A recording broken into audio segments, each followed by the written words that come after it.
Esto que pasó, cuando yo hablo de la palabra de Dios, no hablo de un libro de historia, no estoy abriendo un libro de historia. Esto que pasó ayer, pasa en mí hoy. Por eso, el Papa Juan Pablo II y el Papa Benedicto XVI están insistiendo tanto en hacer que la Biblia sea para la vida de la gente hoy, usando especialmente el método de la Lectio Divina. No soy yo el que va a leer la Biblia, es la Biblia la que me va a leer a mí. Y entonces esta fe mía pasa a ser una fe del pasado para una fe del presente.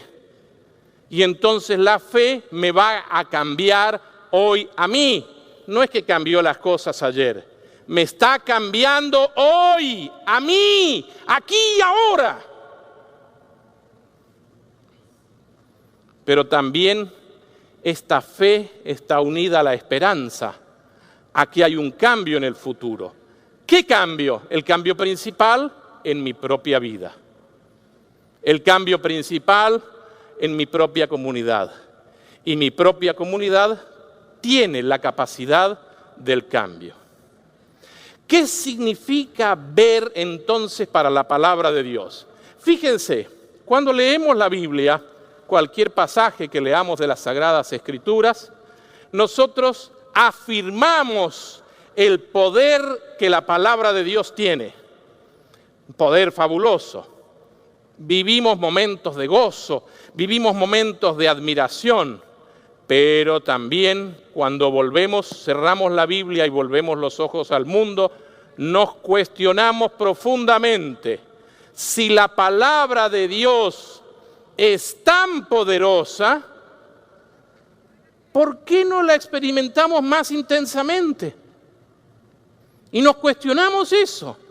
Y a veces ese cuestionamiento nuestro de incredulidad nos hace transmitir esta incredulidad a los demás. ¿Por qué hay tantas tinieblas en el mundo si la palabra de Dios es tan poderosa? Por eso, nuestra pregunta es si nosotros volvemos al mundo con la palabra de Dios para transformar el mundo o para que el mundo oscurezca la luz de la palabra de Dios. Y es ahí cuando le volvemos a decir, Señor, que vea. Señor, que vea. Cuando volvemos los ojos al mundo nos cuestionamos profundamente si esta palabra de Dios es tan poderosa, ¿por qué es tan fácil ser infiel a la palabra de Dios? ¿No se lo han preguntado nunca a ustedes? Leemos cosas preciosas, pero cuando vamos a la vida nos comportamos como paganos. Y somos nosotros, perdónenme, los católicos de renombre, llamémonos como nos llamemos, los que tengamos algún puesto, ejercicio, ministerio en la iglesia, los que a veces no estamos dando este testimonio y somos infieles. ¿Por qué es tan difícil de practicar esta palabra de Dios? Porque la decimos con mucho cariño, pero nos cuesta trabajo. Este misterio de Dios, aquí viene el tema central. El misterio de Dios tiene una manera de comunicarse. Dios se comunica su palabra a los seres humanos concretos. Y esta es la luz de la fe. La fe nos hace entender cómo esta palabra de Dios es un trampolín para encontrar al Dios verdadero. Y nosotros no solo creemos en la Biblia, sino creemos que la Biblia nos lleva, nos lanza hacia el encuentro con la palabra de Dios.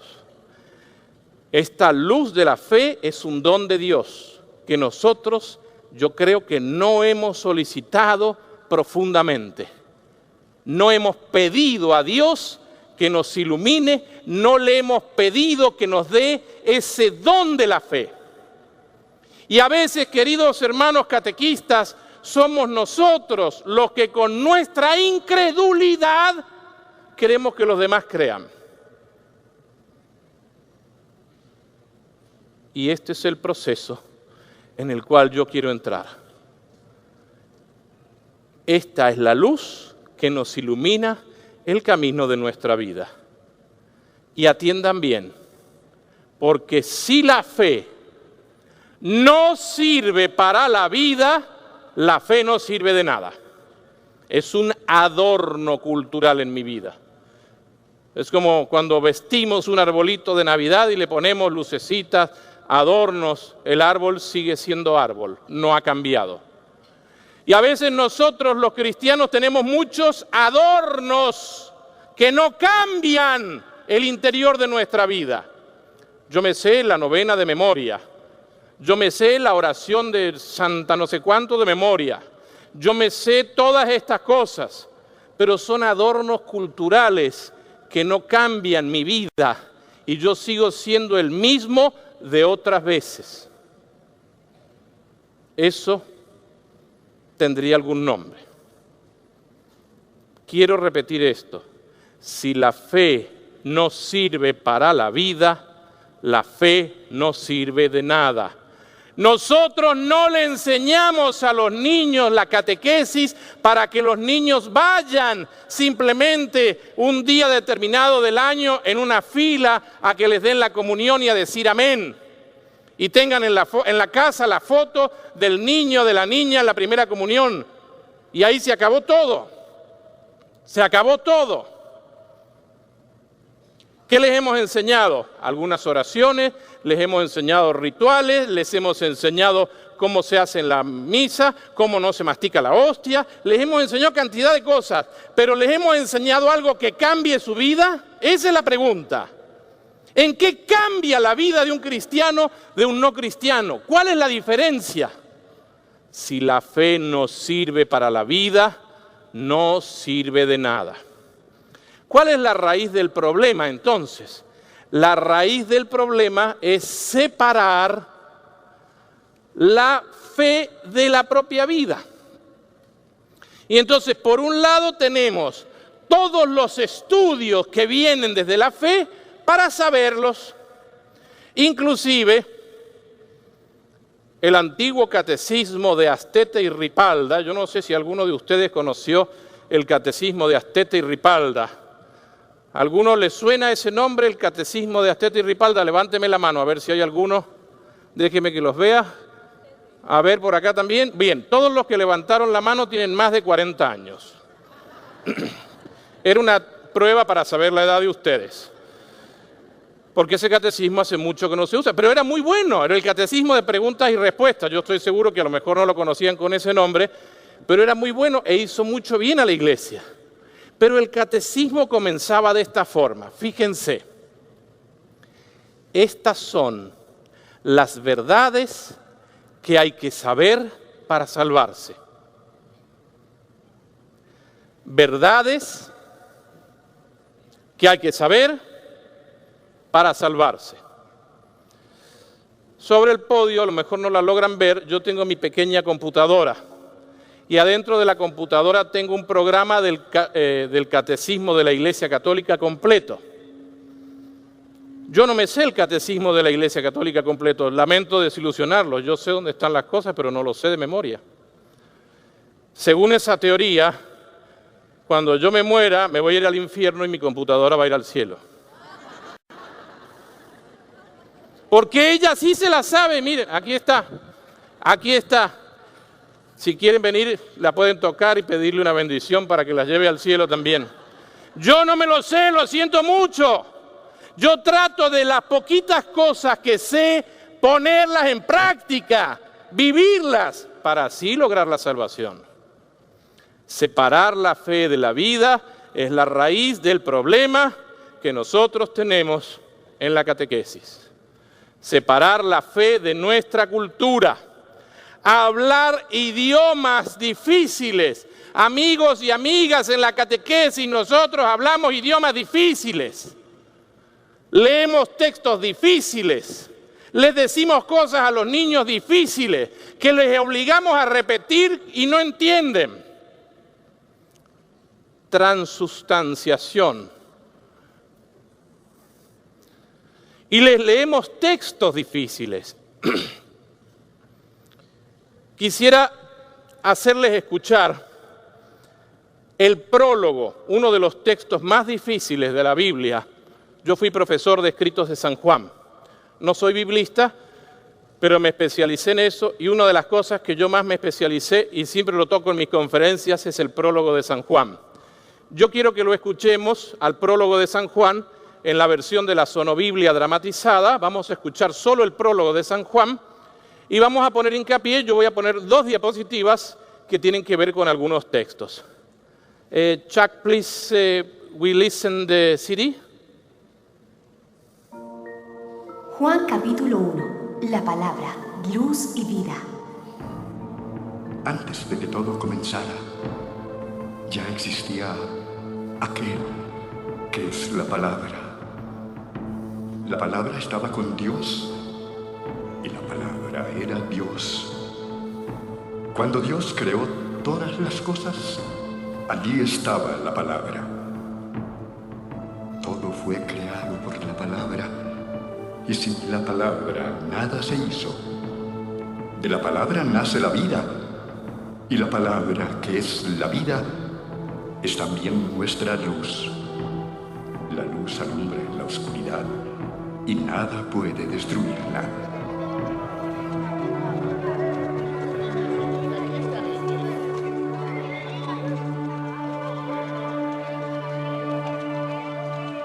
Dios envió a un hombre llamado Juan para que hablara con la gente y la convenciera de creer en la luz.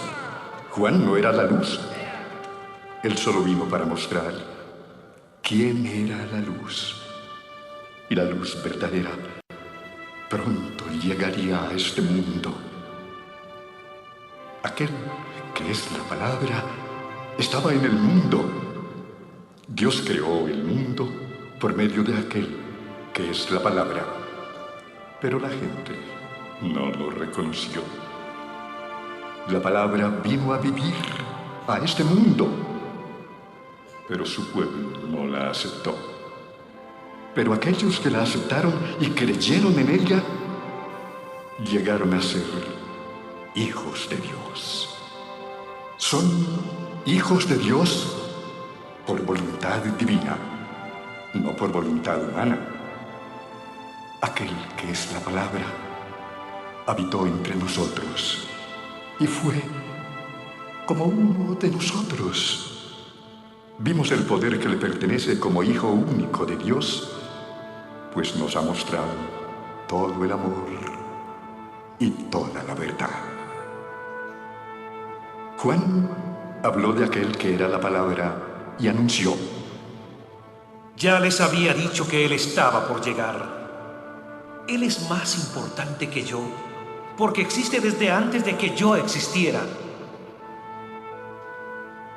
Dios nos dio a conocer sus leyes por medio de Moisés, pero por medio de Jesucristo nos hizo conocer el amor y la verdad. Nadie ha visto a Dios jamás, pero el Hijo único, que está más cerca del Padre y que es Dios mismo, nos ha enseñado cómo es Él. Gracias a lo que el Hijo de Dios es, hemos recibido muchas bendiciones. Ok, thank you, Chuck. Esta es la versión dramatizada de la traducción en lenguaje actual, pero yo quise que la escucháramos porque tiene otra forma de presentación. Yo quiero volver hacia atrás. ¿Cuál es el problema?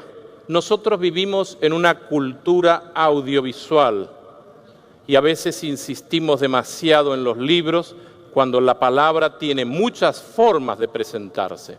Por eso yo les dije a ustedes, vamos a tomar de este prólogo de San Juan esta idea. En él estaba la vida y la vida era la luz de la humanidad. ¿Cuántas veces nosotros, queridos hermanos, queridas hermanas, nos sentimos como en tinieblas? ¿Por qué nos sentimos en tinieblas?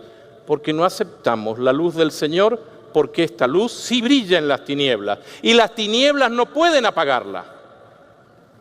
Si yo con mis tinieblas hago demasiado hincapié pie en las tinieblas de mi vida, de mi dolor, de mi angustia, es que no he dejado entrar a la luz del Señor para mis propias tinieblas. Y seguirá como dice el prólogo de San Juan: vino a su propio mundo, pero los suyos no lo recibieron. La palabra vino a hacerse uno de nosotros. Pasemos al segundo tema que les dije que íbamos a ver.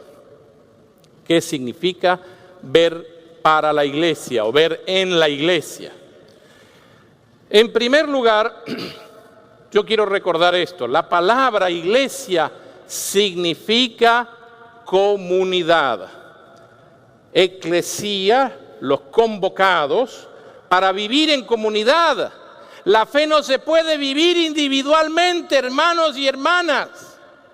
La fe la vivimos en comunidad. Si no estamos en comunidad y no formamos comunidad, no podemos mantener la fe.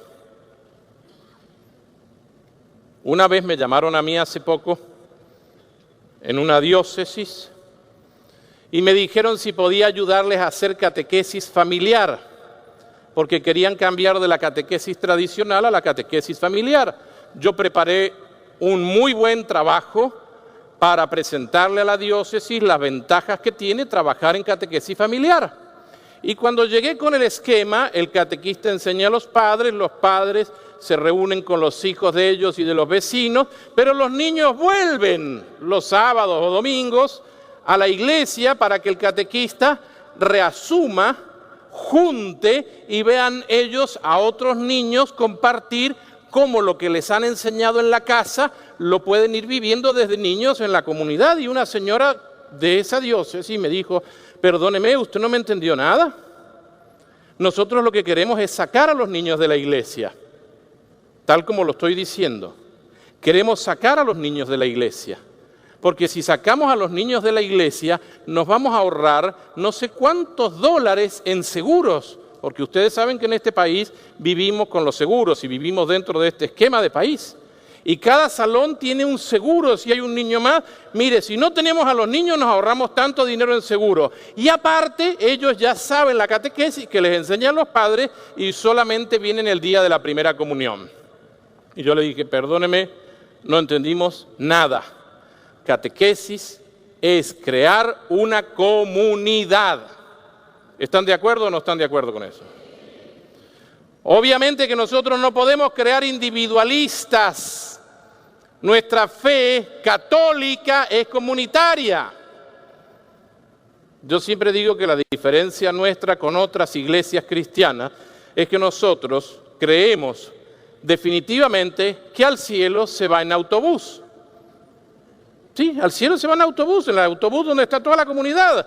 ¿Y quién sube al autobús? Y sube el señor que viene de la empresa trabajando, sube el obrero que viene todo transpirado, sube el pescador que viene con olor a pescado, sube el trabajador del campo, y en este bus estamos todos, suben los niños, suben los jóvenes, suben los adultos, y hay un mar de cosas, y estamos todos apretujados. Otras confesiones cristianas creen que al cielo se va en taxi. Yo creo que no. Si no es que yo pago el taxi y digo: Jesús es el Señor y por eso ya estoy salvado y me voy al cielo.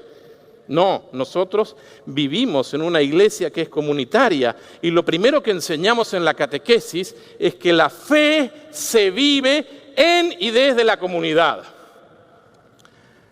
La iglesia no solo que es comunidad, es una comunidad profética. Tiene la capacidad como profeta de anunciar el reino de los cielos, anunciar que Jesús está vivo, anunciar que la fe no es del pasado, anunciar que la fe es del pasado, del presente y lo será en el futuro. Por eso anunciamos el reino, pero cuidado, como comunidad también tenemos la obligación de denunciar todo aquello que va en contra del reino. Y por eso yo me enojé mucho en esa diócesis y les dije de todo. Hasta les dije que pertenecía nada de diócesis católica, que parecían un grupo separatista dentro de la misma iglesia. La iglesia es una comunidad y una comunidad profética que anuncia y denuncia todo lo relacionado al reino de Dios. Segunda parte de la iglesia. La iglesia proclama su fe desde el credo. El credo no es solo una oración para recitar, el credo es para ser vivido. Cuando yo digo cosas que están en el credo son las que me incumben directamente a mí. Proclama su fe en el credo y en la tradición bimilenaria que tiene esta iglesia, no solo recitando el credo, sino también viviendo de tal manera que se pueda vivir de acuerdo a la creencia que tenemos. Porque el que no vive como piensa, termina pensando en cómo vive.